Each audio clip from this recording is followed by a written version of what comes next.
Bonjour à toutes et à tous et bienvenue pour cette nouvelle webconférence où on aura la chance de traiter donc ce bilan de fin de campagne et les projections pour la campagne suivante. Alors je me tourne tout d'abord vers Isabelle. Bonjour Isabelle. Bonjour. Merci d'être là.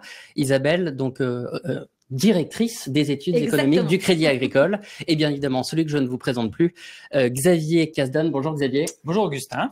Donc expert grande culture pour la direction Agri-Agro au niveau du Crédit Agricole. Alors avant, je vais me tourner vers Isabelle, avant bien évidemment d'aborder les banques centrales, la géopolitique, je pense qu'on peut se tourner déjà vers l'inflation et l'impact finalement des matières premières dans cette dernière. Eh bien, on va commencer effectivement par là. Je vous propose d'aller sur le premier slide. Si j'y arrive, voilà, nous y sommes. Alors, si vous vous rappelez, donc au moment où on a eu la poussée inflationniste généralisée qui a débuté en 2021, on a eu un débat entre économistes pour savoir si cette inflation, elle était temporaire ou durable. Et bien, ce que vous pouvez voir sur le graphique de gauche, c'est qu'on a une forme de courbe en cloche, si bien qu'en fait, c'était qu'une bosse, ce qui donne plutôt raison aux tenants de l'hypothèse d'une inflation temporaire, sachant qu'on a eu probablement en même temps, on a eu quand même une bosse qui était quand même plus haute et probablement plus persistante que ce qu'on avait anticipé. Mais finalement, qu'est-ce qui s'est passé? Eh bien, on a eu un repli assez mécanique du prix de l'ensemble des matières premières. Une fois que les tensions sur les chaînes d'approvisionnement et de logistique mondiale se sont résorbées en sortie de Covid, et également, on a eu un reflux des prix de l'énergie à partir du moment où les craintes, vous savez, de pénurie de gaz et d'électricité qu'on avait eu au moment de l'enclenchement de la guerre en Ukraine, et puis, eh bien, se sont finalement dissipées. Donc, on a bien eu, alors vous vous rappelez, à l'époque des années 70, on nous parlait de choc pétrolier, de contre-choc pétrolier. Et bien là, en quelque sorte, on a eu un contre-choc un peu plus large, un contre-choc sur les matières premières, comme vous pouvez le voir sur le graphique de droite. Alors, si je regarde un petit peu plus en détail, et à titre d'exemple, regardez ce qui s'est passé en Europe. Vous voyez qu'on a eu donc une inflation qui a connu sa pente ascendante, on a dit à partir de 2021, pour atteindre un pic en octobre 2022 à 10,6% d'inflation, avant d'emprunter le chemin inverse, avec aujourd'hui une inflation qui n'est plus que de 2,6% au niveau de la zone euro. C'est d'ailleurs le chiffre de la France aussi pour le mois de mai pour l'inflation qui est comparable au niveau de la zone euro. On est légèrement supérieur aux États-Unis puisqu'on est à 3,3%.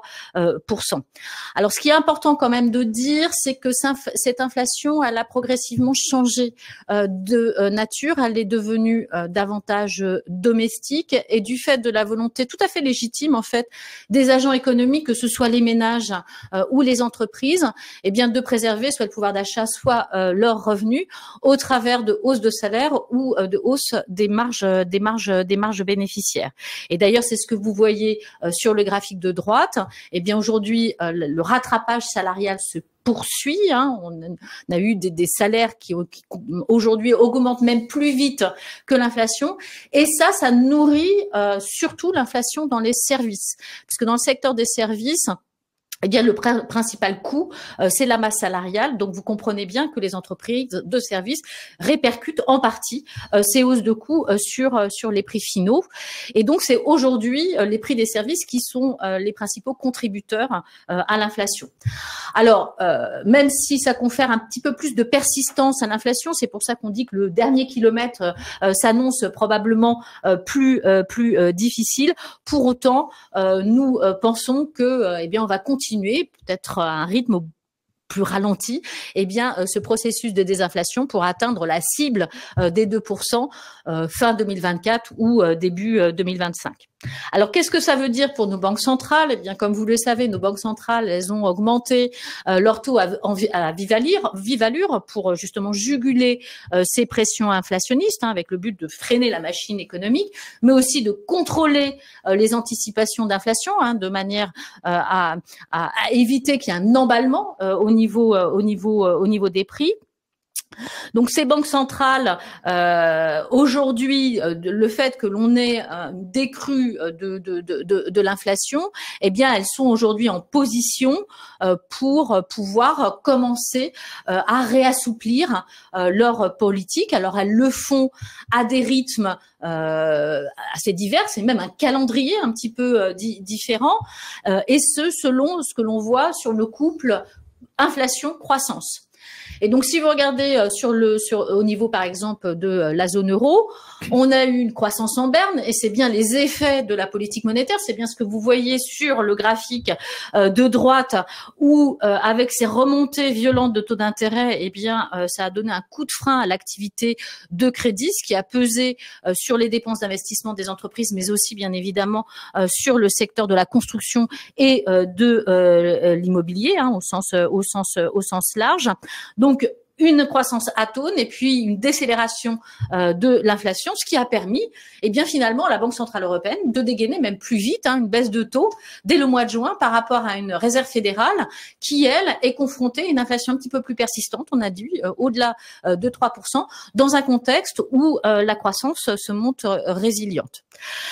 Néanmoins, enfin voilà, on est au point de départ et ce démarrage de cette phase d'assouplissement monétaire qui va se faire, je pense, assez prudemment, avec la volonté, courant 2025, d'arriver à ce qu'on appelle un taux neutre, en fait, qui correspond à une politique monétaire qui est ni accommodante ni restrictive. Alors, si on devait mettre des chiffres derrière ce terme, eh bien, pour ce qui concerne la zone euro, ce taux neutre est évalué autour de 2%, là où il se situe à 3% aux États-Unis. Donc, c'est vraiment l'objectif des banques centrales d'arriver à cette neutralité. Alors, qu'est-ce que ça veut dire tout ceci en termes de croissance? Eh bien, si vous regardez donc sur le graphique de gauche, vous voyez que la croissance va se stabiliser au niveau mondial autour de 3,2% à la fois sur 2024 et 2025. Alors, on est en deçà de la moyenne de long terme qui se situe plutôt autour de 3,7%. Et si on devait retenir un certain nombre de faits marquants au niveau de cette croissance mondiale, eh bien je dirais, et c'est un peu ce qui est représenté sur la partie droite de ce slide, on a toujours quand même une croissance relativement résiliente, notamment sur 2024, pour ce qui concerne les États-Unis. Même si on voit un ralentissement, ce ralentissement, il viendrait essentiellement de la consommation, puisqu'en fait, les ménages américains ont consommé tout le matelas d'épargne qu'ils avaient accumulé en temps de Covid et ils vont peut-être être un peu contraints aujourd'hui de réduire un peu la voilure, surtout si le marché du travail se refroidit. Et puis aussi, ce qui avait beaucoup soutenu la croissance, c'est cette stratégie de relance budgétaire de Joe Biden pour soutenir avec des subventions, des crédits d'impôt pour soutenir l'investissement. Ça se heurte à un moment donné quand même au creusement du déficit public et probablement que cette politique va être de moins en moins généreuse et donc va peser un peu sur la croissance. Donc on ralentit du côté des États-Unis. À l'inverse, en zone euro, on s'attend à une reprise, alors une reprise en pente douce de l'activité. Et là, ça vient essentiellement au contraire du moteur de la consommation qui avait calé au moment de la crise du coût de la vie. Eh bien, on s'attend, on l'a vu, à la désinflation, un rattrapage salarial, ce qui devrait redonner un peu de pouvoir d'achat aux ménages. Et on espère que ce pouvoir d'achat, ils vont le consommer. Donc ça sera un moteur, ça sera le principal moteur de croissance. Et on se dit également que s'il y a un petit peu plus de pouvoir d'achat, ça peut redonner un petit peu de confiance et ça peut justement éviter de constituer une épargne de précaution, modulo près les événements politiques en France dont on reparlera. Pour ce qui concerne le reste du monde, on va être quand même dans un environnement un petit peu plus favorable qu'en 2023, avec, je dirais, 3 raisons essentielles pour cela. Premièrement, c'est un peu ce qu'on a au niveau mondial, à savoir cette désinflation, qui permettent de soutenir les revenus et finalement la consommation. Et ça permet en l'occurrence aux banques centrales de baisser leur taux d'intérêt, ce qui donne une bouffée d'oxygène à la croissance. C'est la première zone qui a vu cette baisse de taux d'intérêt, eh bien c'est l'Amérique latine. On l'a vu sur le graphique précédent. Donc bouffée d'oxygène via cet assouplissement monétaire. Donc ça c'est le premier élément qui est commun à peu près à l'ensemble des pays, même s'il y a quelques exceptions. Le deuxième élément, c'est que même si la Chine est toujours un peu embourbée dans ses problèmes immobiliers, on s'attend quand même à un petit regain de dynamisme sur l'année 2024. Et bien évidemment, ça, c'est très important pour les pays émergents, puisque la plupart d'entre eux ont comme principal partenaire commercial la Chine. Et c'est en l'occurrence le cas de l'Asie. L'Asie, d'ailleurs, qui va continuer à surperformer la croissance mondiale cette année.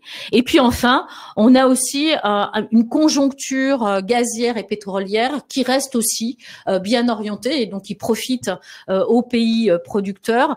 Notamment les pays du Golfe, même si bien sûr il y a un petit peu d'incertitude autour des prévisions dans la mesure où les fondamentaux sécuritaires se sont dégradés dans la région en raison de ce qui se passe à Gaza.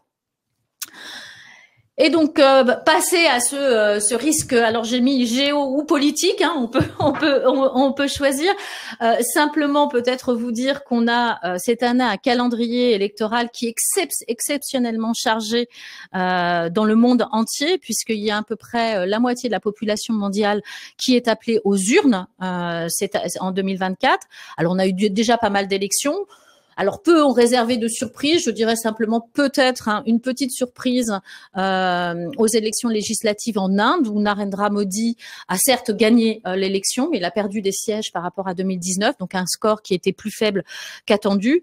Alors, je dirais que la stupéfaction, elle est venue de chez nous, de la France, en raison des suites données aux résultats des élections européennes et qui ont conduit à la dissolution de l'Assemblée nationale et l'appel à une nouvelle élection des élections législatives dans un délai très court. Alors que dans le même temps, si vous regardez les élections européennes, on avait beaucoup craint que les équilibres politiques changent. Finalement, ils n'ont pas fondamentalement évolué. On a le Parti populaire, donc la droite conservatrice, qui garde la majorité, qui est le premier pays et le premier parti au niveau du Parlement et qui a même gagné quelques sièges. La deuxième force, ça reste les sociodémocrates. La seule chose, la poussée de l'extrême droite s'est faite au détriment plutôt du centre et des Verts, mais bon, on a un Parlement qui penche un peu plus à droite, mais on n'a pas eu quand même des équilibres qui ont fondamentalement changé. En revanche, bien évidemment, l'élection a fort enjeu dans les prochains mois. C'est la nôtre, mais on va en parler juste après. Mais bien évidemment, c'est celle qui va avoir lieu en novembre aux États-Unis avec les élections présidentielles. Vous avez vu, j'ai mis un point d'interrogation avec le possible retour de Trump. Voilà, qui pose question dans la mesure où il pourrait venir un peu éprouver les institutions américaines, et puis aussi on connaît son caractère un peu imprévisible et intempestif, et ça c'est probablement aussi source d'incertitude, mais bon, on verra. Et donc pour terminer, il est quand même très difficile de ne pas revenir un peu sur ce qui se passe en France. Alors sachant quand même, on est plongé dans l'inconnu, parce que le scénario politique aujourd'hui, il n'est pas totalement prévisible. On ne sait pas du tout si, à l'issue du scrutin, on aura une majorité relative ou une majorité absolue. Quel sera le poids des différents partis? Est-ce qu'on aura cohabitation ou pas cohabitation? Qui sera le chef de gouvernement? Enfin, vous voyez, plein de questionnements.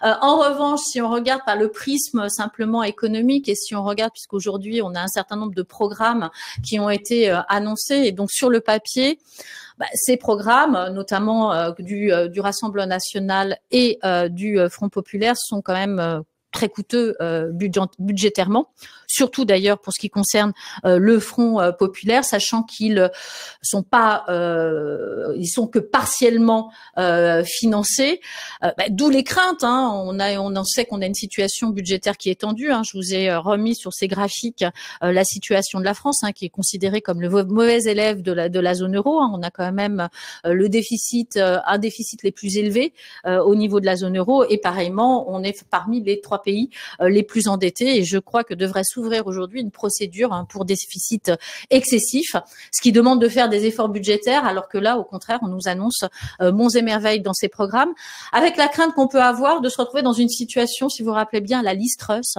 cette éphémère première ministre britannique qui avait annoncé aussi des hausses d'impôts et des hausses de dépenses et des baisses d'impôts, ce qui avait entraîné un mouvement de panique sur les marchés et qui avait fini par contraindre la première ministre à la démission au bout, je crois, de 44 jours en tant que première ministre. Donc c'est un des scénarios. Enfin, c'est ces turbulences financières liées à ce laxisme budgétaire.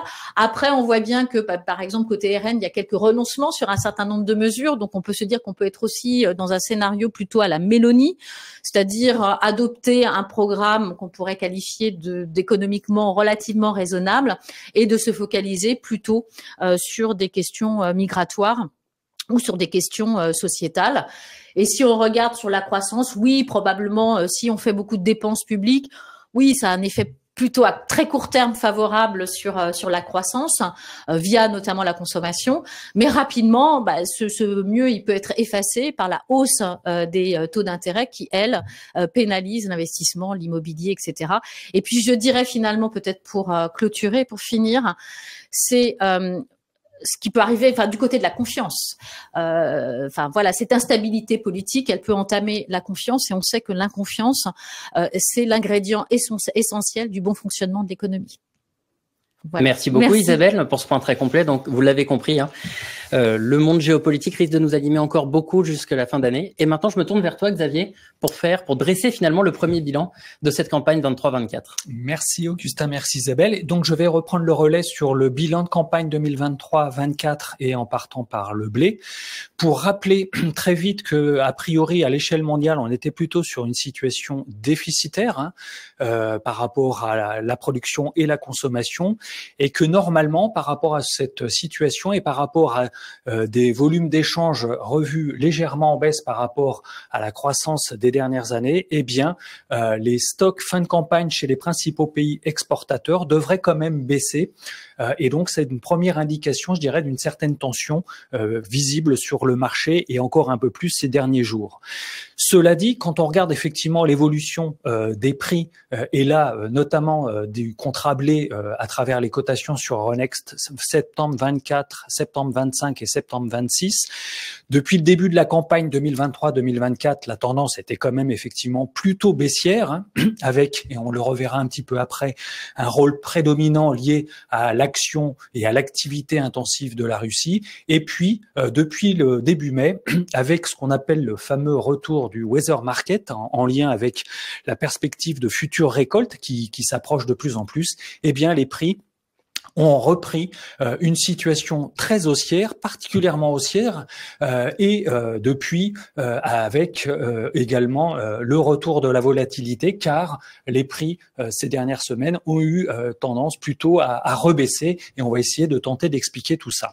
Une des raisons quand même, en plus de weather market sur lequel on reviendra, c'est quand même le rôle toujours accru des fonds financiers présents sur les marchés des commodités agricoles, que ça soit bien entendu en Europe à travers Euronext, notamment par rapport au contrat blé qui est devenu vraiment la plaque tournante mondiale concernant cette commodity, et puis Chicago, où là les contrats maïs et soja sont les plus importants.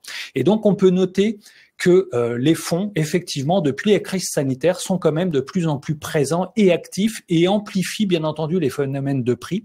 Rappelez-vous, au début de la crise sanitaire, ils sont venus renforcer leur présence sur ces marchés-là, considérant que c'était des valeurs refuges, que les commodités agricoles étaient des valeurs refuges, et ont eu des positions nettes acheteuses à des niveaux records, amplifiés bien entendu par le conflit entre la Russie et l'Ukraine, où là, même chose sur l'année 2022, leur situation était effectivement plutôt record, avec ces positions nettes acheteuses.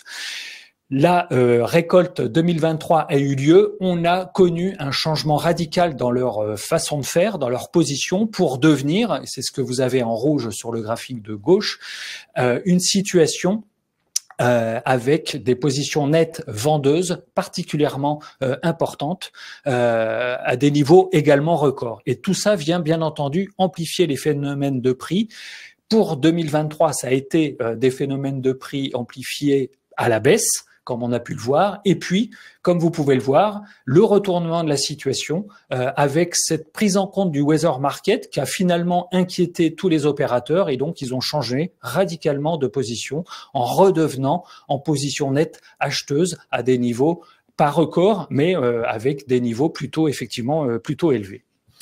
Très vite, quelques faits marquants sur cette campagne 2023-2024 sur la France, avec malheureusement le constat qu'on a quand même beaucoup peiné sur l'activité export, notamment export vers les pays tiers, qui reste le premier débouché du blé français, car nous avons été particulièrement perturbés en première partie de campagne par l'hégémonie russe à travers le disponible exportable que pouvait disposer la Russie, cumulant des fins de stock campagne précédentes importants et une superbe récolte 2023, ce qui a fait, disposant d'environ plus de 52 millions de tonnes de disponibles exportables, ils ont inondé le marché, ce qui nous a beaucoup dérangé, au point que les silos portuaires entre septembre et décembre étaient archi pleins, et ce qui a vraiment posé quelques problèmes logistiques, bien entendu, sur la plaine française.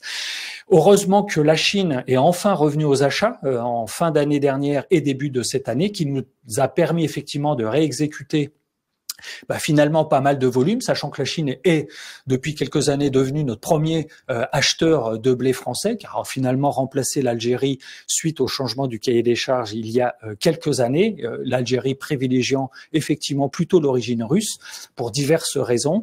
Et puis cette déprime est revenue plutôt vers la fin de la campagne, et donc le dernier conseil spécialisé de France Agrimaire, qui a eu lieu la semaine dernière, estime qu'on devrait terminer, la France devrait terminer avec un stock fin de campagne plutôt élevé, autour de 3,8 millions de tonnes, pardonnez-moi, ce qui est un niveau, quand on regarde par rapport aux années précédentes, record. Hein, on n'a jamais vu ce niveau aussi important. Alors vous allez peut-être me dire que finalement, c'est peut-être une mauvaise nouvelle, mais c'est peut-être aussi une bonne nouvelle, comme on le verra par rapport aux perspectives de la récolte qui va venir.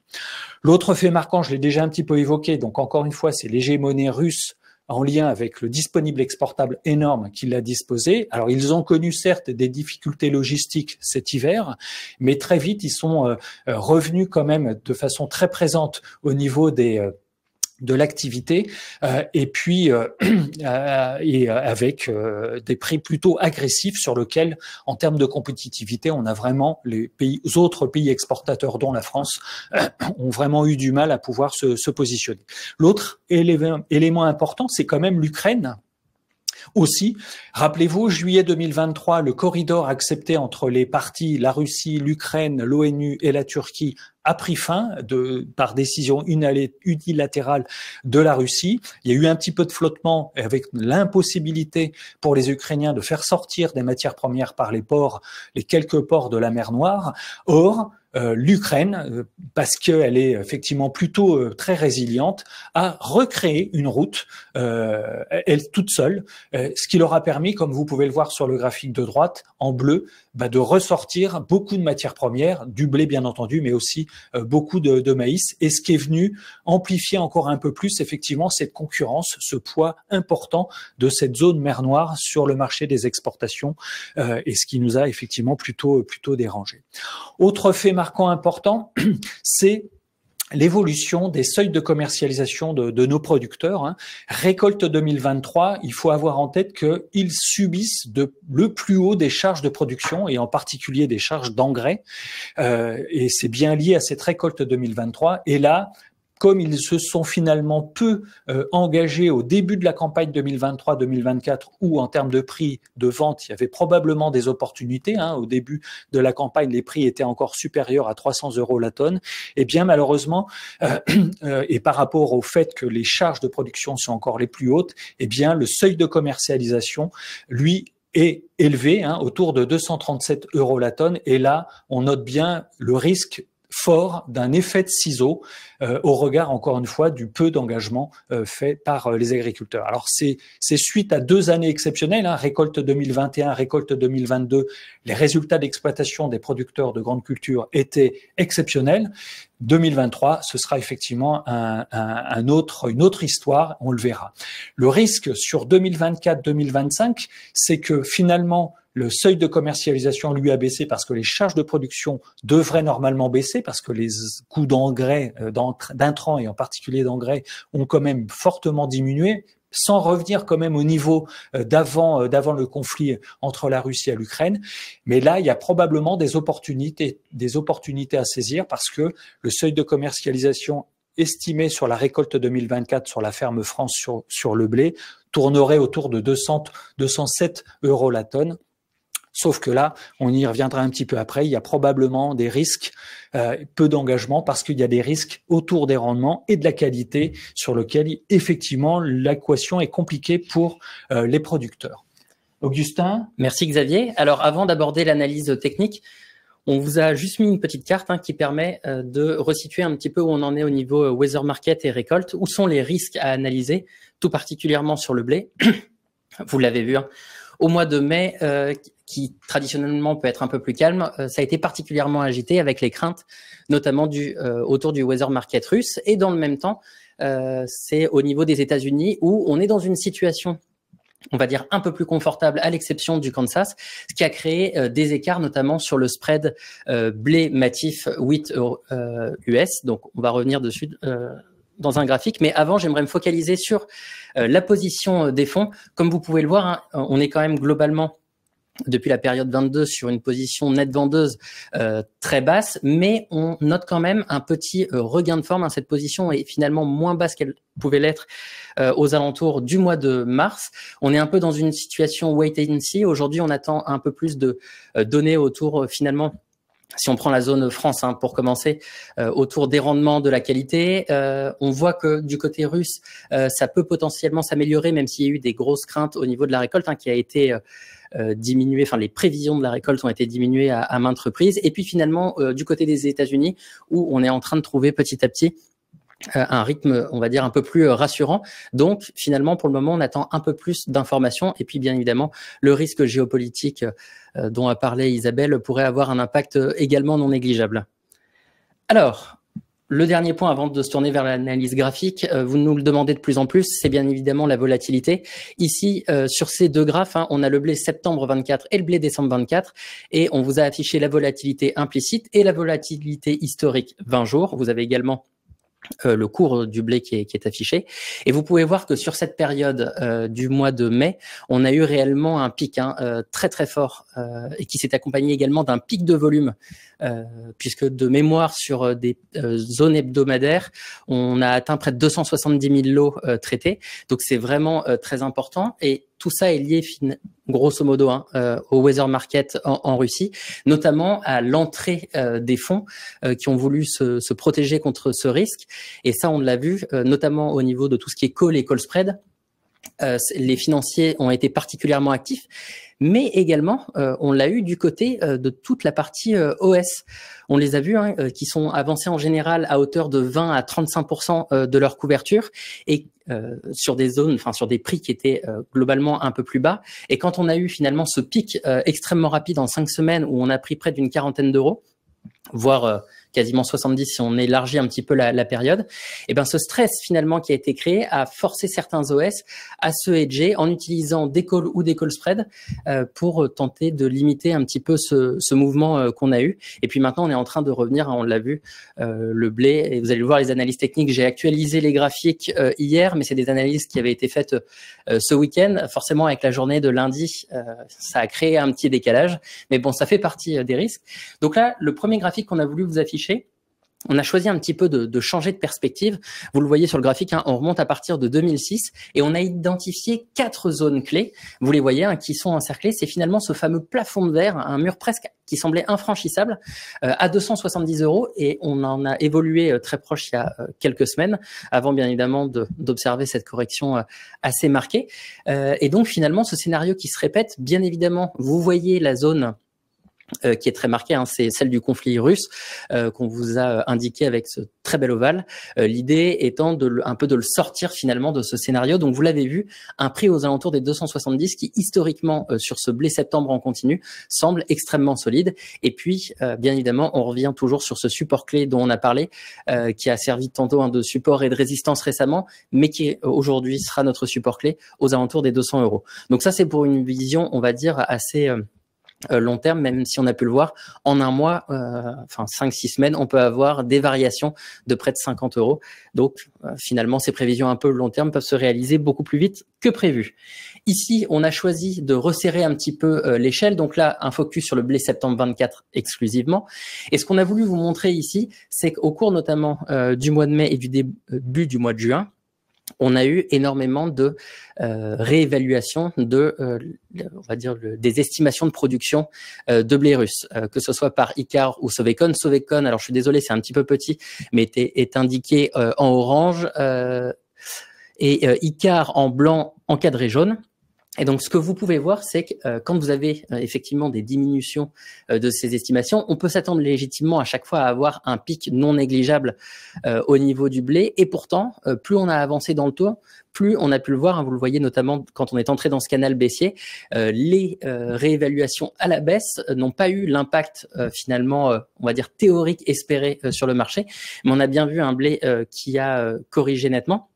Ce qu'il faut savoir, c'est quand les fonds sont rentrés de façon assez massive dans le marché, eux tablent, selon les chiffres qu'on nous communique, plutôt sur une production aux alentours de 75 millions de tonnes et pas 80 comme les dernières estimations qu'on pouvait avoir.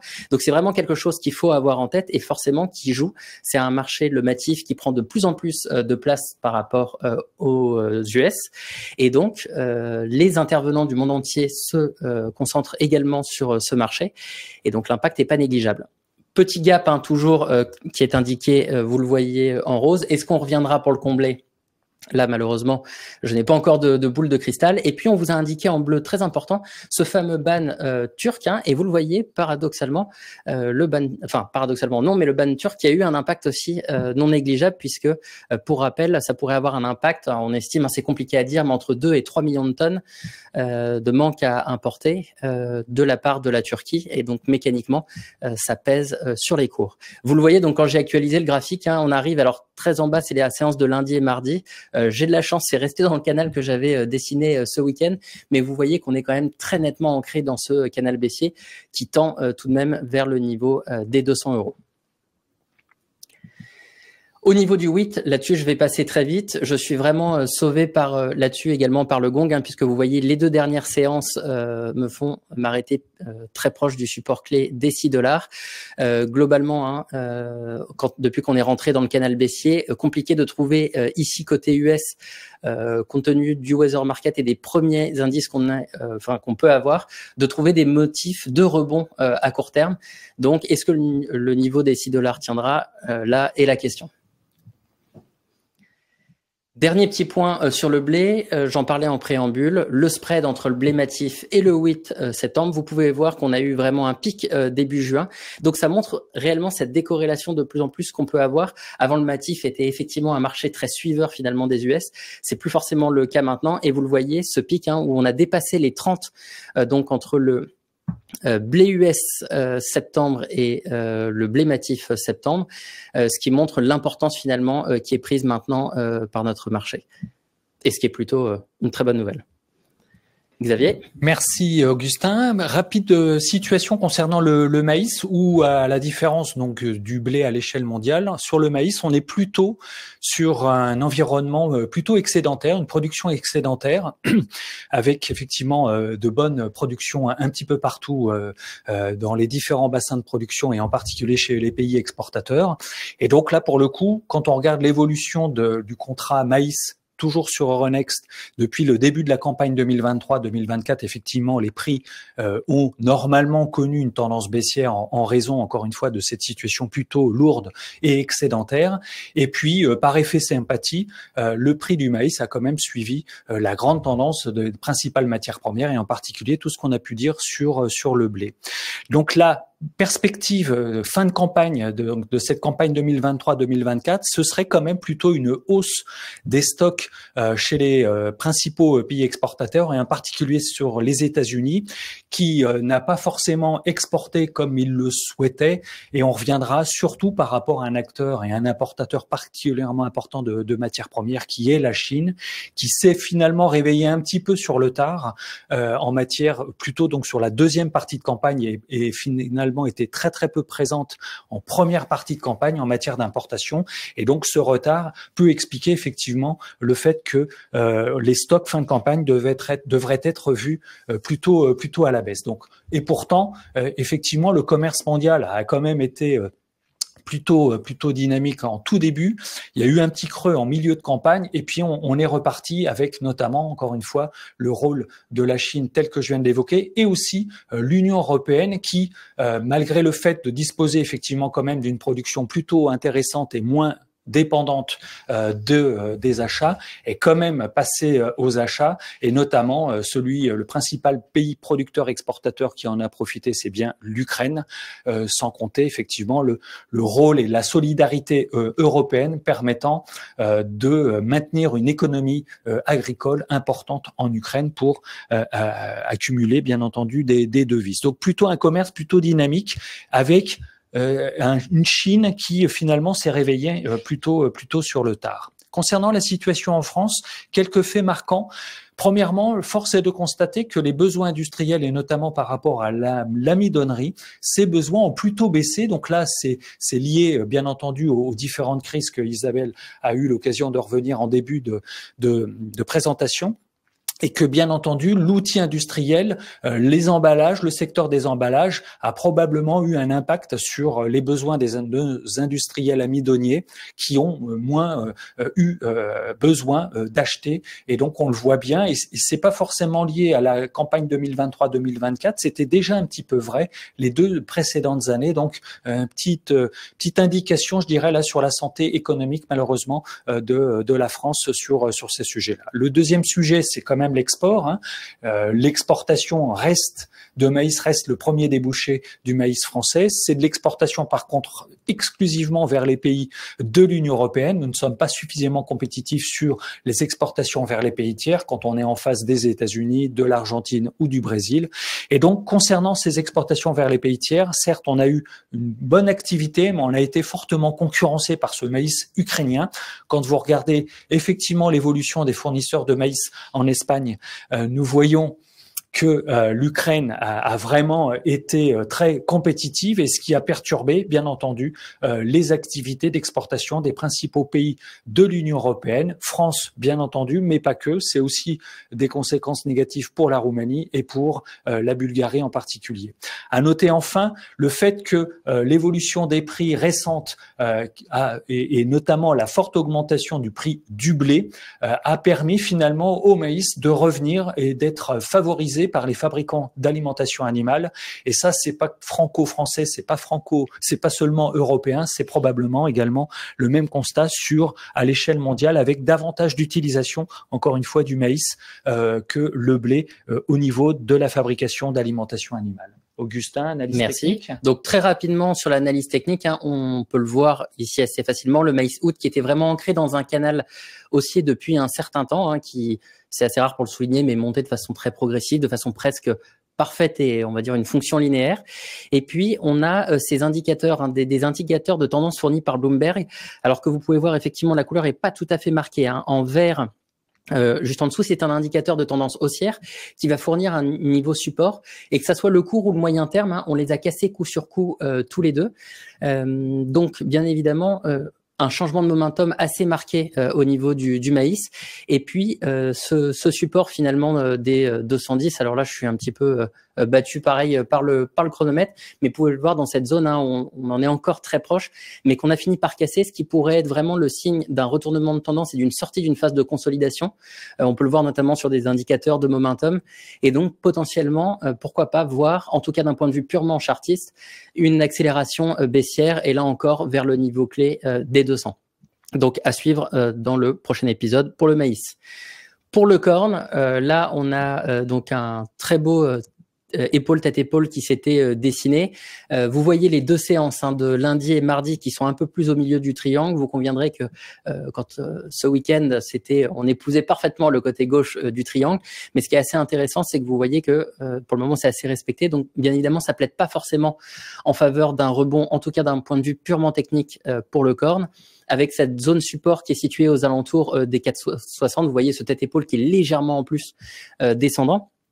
Et on a un graphique ici qui nous est proposé par Suzanne de Noboul, que vous pouvez suivre, qui remet en fait sur la partie corne en base 100 l'évolution depuis le début de l'année. Et ce que vous pouvez voir, c'est qu'au moment du mois de juin-juillet, historiquement, on a toujours une baisse des cours. Donc c'est un nouvel argument, en tout cas d'un point de vue purement chartiste, pour valider potentiellement une baisse, en tout cas une validation de cette épaule, tête-épaule, je vais y arriver. Donc à suivre, mais en tout cas d'un point de vue chartiste, peu d'éléments pour plaider pour un rebond, en tout cas à court terme. On va passer maintenant au rapide bilan du complexe oléagineux pour rappeler simplement que au niveau global, on avait toujours sur cette campagne 2023-2024 une production vraiment présente, avec de bonnes surprises notamment en Argentine, qui a doublé sa production par rapport à la récolte 2022. Peut-être un petit peu de déception sur le soja au Brésil, mais ça reste quand même sur des niveaux toujours élevés, car on a quand même, quand on regarde la filière soja à l'échelle mondiale, environ 19 millions de tonnes de produits supplémentaires par rapport à la récolte 2022. Donc globalement, une production pléthorique disponible pour les fortes utilisations. À noter enfin que le fameux phénomène climatique El Niño tel qu'on l'avait identifié sur cette année 2024 finalement n'a pas eu vraiment les effets aussi marqués qu'on aurait pu le penser. D'ailleurs, entre parenthèses, on commence à reparler du retour de la Niña. Donc ce serait a priori donc ce phénomène climatique El Niño une toute petite quelques petites incidences, je dirais, mais sans grands dégâts majeurs sur la production des oléagineux de façon générale. Donc, production plutôt pléthorique, disponible pour faire face à une utilisation plutôt dynamique, avec notamment concernant le soja, ce que j'évoquais par rapport au maïs et par rapport au comportement de la Chine, le fait que la Chine soit revenue effectivement sur cette deuxième partie de campagne sur des importations massives, au point que on devrait terminer malgré tout, parce que la production est quand même pléthorique, sur une légère hausse des stocks fin de campagne sur cette espèce en particulier. Même dynamisme sur les utilisations de colza, avec des marchés d'échange un petit peu moins soutenus parce que au niveau du Canada, il y a une forte utilisation, davantage d'utilisation du canola pour fabriquer du biodiesel, et cette situation de fabrication de biodiesel a été marquée un petit peu partout dans le monde entier, avec donc une demande particulièrement dynamique, probablement en lien avec cette notion de volonté de décarboner et de limiter l'empreinte carbone, notamment dans le secteur du transport. Enfin, le dernier sujet concernant le tournesol, rappelez-vous, l'Ukraine étant le principal pays producteur de tournesol et le principal pays exportateur de graines, a un petit peu changé sa façon de faire. Elle s'est effectivement davantage orientée sur de la trituration et de l'exportation davantage d'huile, estimant qu'il y aurait davantage de valeur ajoutée en exportant effectivement un produit transformé que la simple graine, dans ce souci de résilience et d'essayer de faire entrer le plus possible de devises, bien entendu.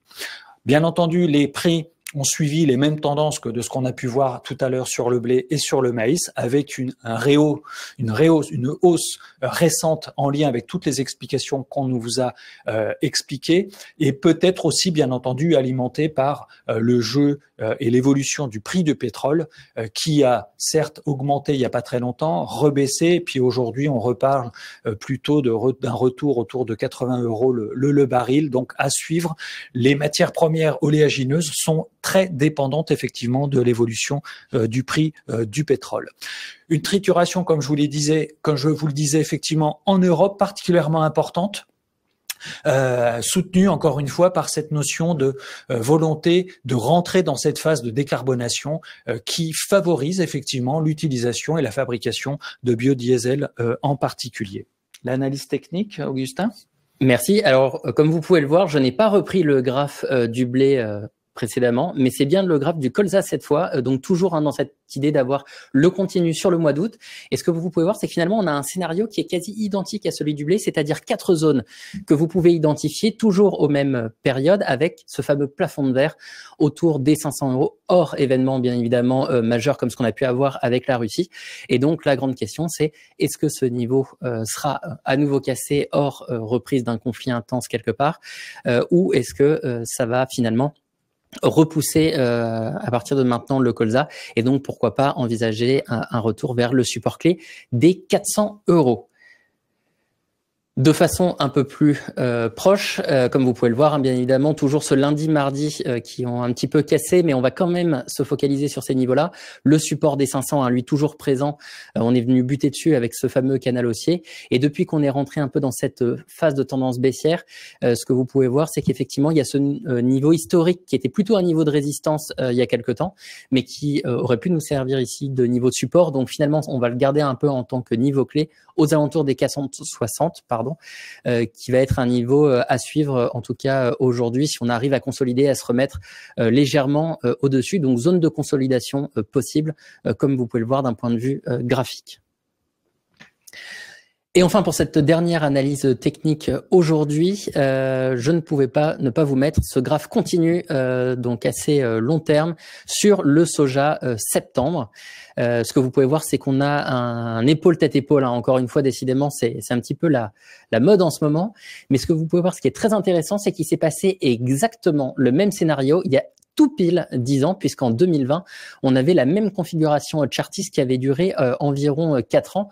Alors de là, y voir un signe pour le futur, hein, je suis pas encore malheureusement Madame Irma avec ma boule de cristal, mais ce que vous pouvez voir, c'est quand on avait rompu ce niveau clé, donc cette espèce de zone barrage aux alentours des 11,50, on avait eu une accélération en direction des 10. Donc pourquoi pas envisager ce scénario sur la période, et dans ces cas-là, ça serait quand même assez fort qu'en 10 ans, tout pile d'écart, on ait exactement la même figure chartiste qui se reproduise.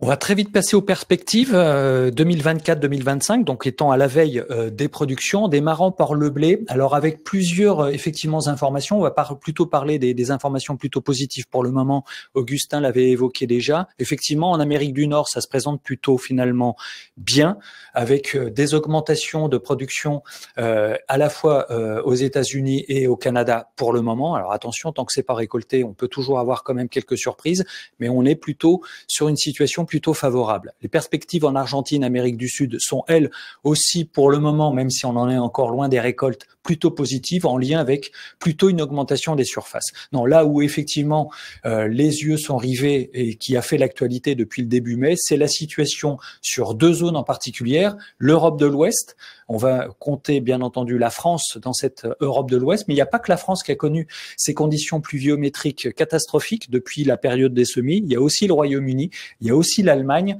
qui devrait décrocher quand même a priori en matière en production. Et là, à travers l'estimation de Sigma Conseil, on est sur une production qui devrait avoisiner les 133 millions de tonnes. Bien entendu, ce qui se passe en Russie, on l'a déjà un petit peu évoqué, mais rappelez-vous, fin avril, on était quand même sur un potentiel de production qui avoisinait les 93 millions de tonnes, donc une récolte encore exceptionnelle, pas record, mais pas loin des records.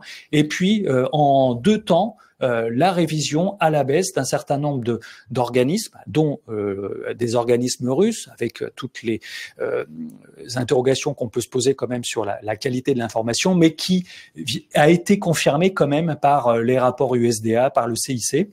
Ça a décroché quand même d'environ 13 millions de tonnes en l'espace d'un mois. Tout ça pour dire que effectivement la situation en Russie a inquiété les marchés parce que c'est du disponible exportable en moins.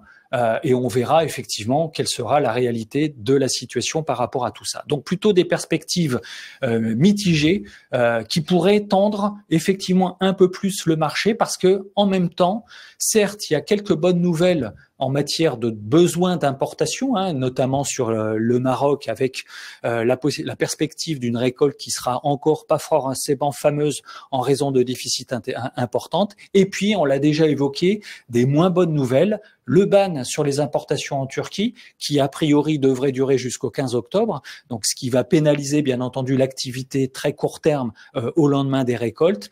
On se pose toujours des questions aussi sur le comportement de la Chine, bien entendu, et puis le fait que le blé soit un petit peu moins avantagé que le maïs concernant les fabricants d'alimentation animale. C'est vrai en Europe, mais c'est vrai aussi et surtout en Asie, sur lequel, effectivement, ce rapport de prix est toujours particulièrement important.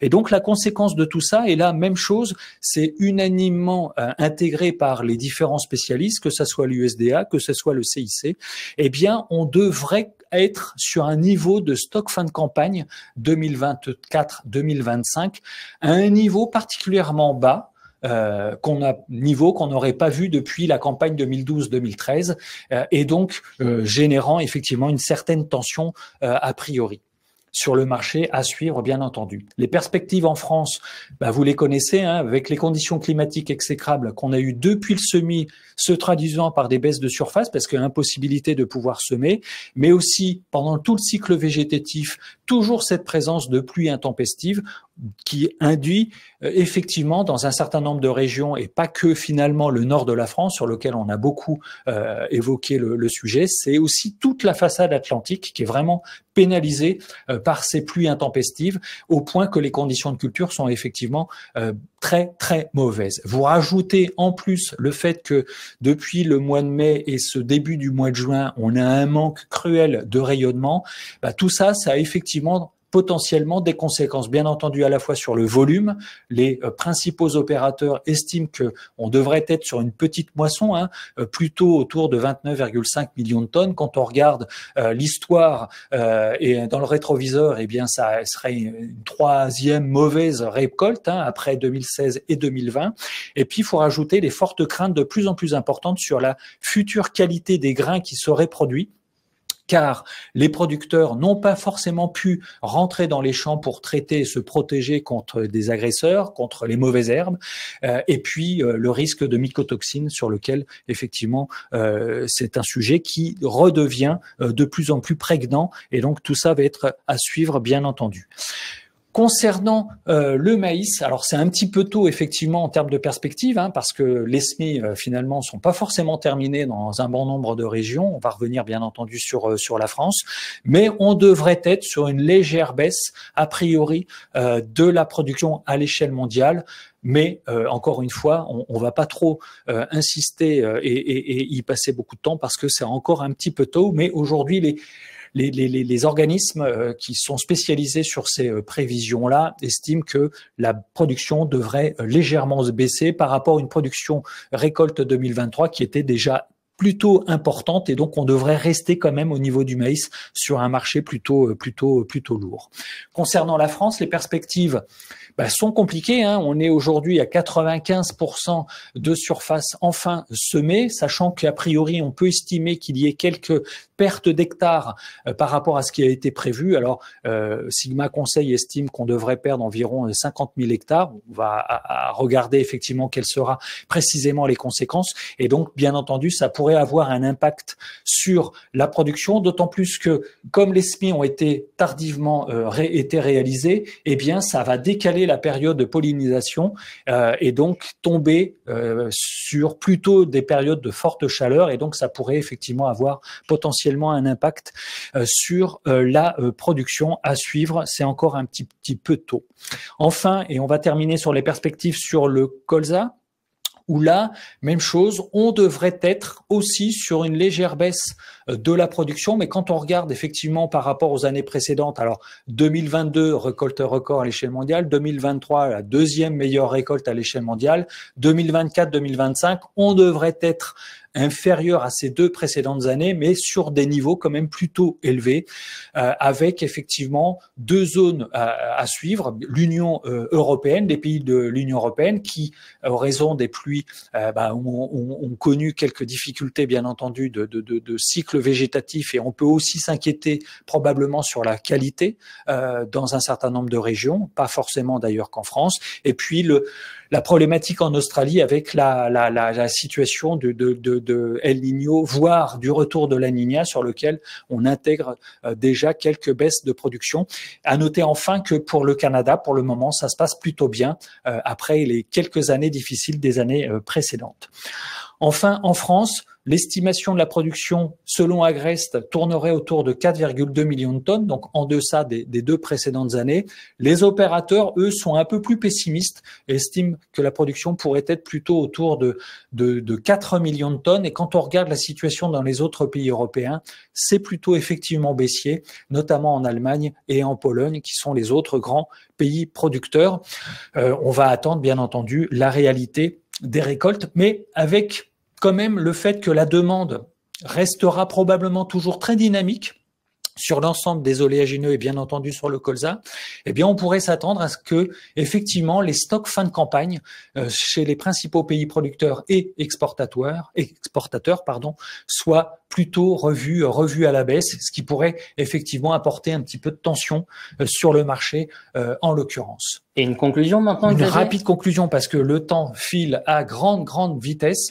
Tout a été dit, hein, on est bien dans une période de weather market qui a démarré peut-être un petit peu plus tôt que les années précédentes, donc on y est toujours. Tant que c'est pas récolté, on peut toujours avoir effectivement des surprises.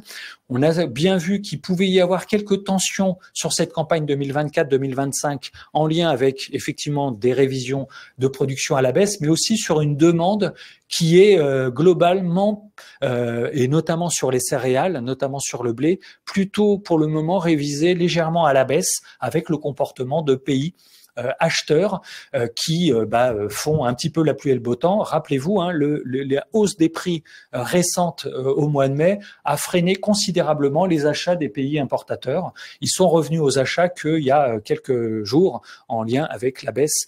Et enfin, ce qu'il faut noter, c'est que concernant notre position de céréales françaises et d'oléagineux français, on aura toujours effectivement un petit peu le mal en début de campagne à pouvoir être en compétition, parce que l'origine mer Noire sera et reste toujours aussi compétitive.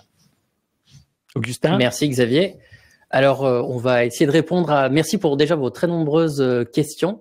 On va essayer de répondre à quelques-unes dans le temps imparti. J'ai un petit signe de la régie qui nous indique que malheureusement notre temps est bientôt écoulé. Premier point important, c'est revenu de nombreuses fois. Bonjour, allez-vous évoquer l'évolution de la chambre de compensation Euronext au 1er juillet et l'évolution des initial margins? Alors nous, pas directement, malheureusement, on n'aurait pas le temps. On pourrait presque refaire un webinaire complet sur ce sujet. En revanche, les équipes à la fois commerciales et service client sont bien évidemment là pour répondre à toutes vos questions et à vous accompagner dans cette transition qui risque quand même d'avoir un certain nombre d'impacts. Sur toutes les questions liées à l'évolution du blé, je pense que d'un point de vue de chartiste, en tout cas j'espère y avoir en partie répondu. Si ce n'est pas le cas, n'hésitez pas à nous recontacter directement. Vous avez bien évidemment nos lignes. Isabelle, je me tourne vers toi pour une question quand même qui revient, c'est cette grande question finalement, l'euro-dollar. Ah. D'ici, oui, c'est toujours la grande question que nous posent les agris. L'euro-dollar d'ici la fin d'année, notamment avec l'élection potentielle de Trump. Quel impact attendre? C'est très compliqué parce que il y a Trump, mais bon, il y a aussi en Europe, il se passe des petites choses, et en particulier chez nous. Non, mais ce qu'on peut dire, ce qui avait été le gros driver, c'était les différentiels de taux États-Unis-Europe.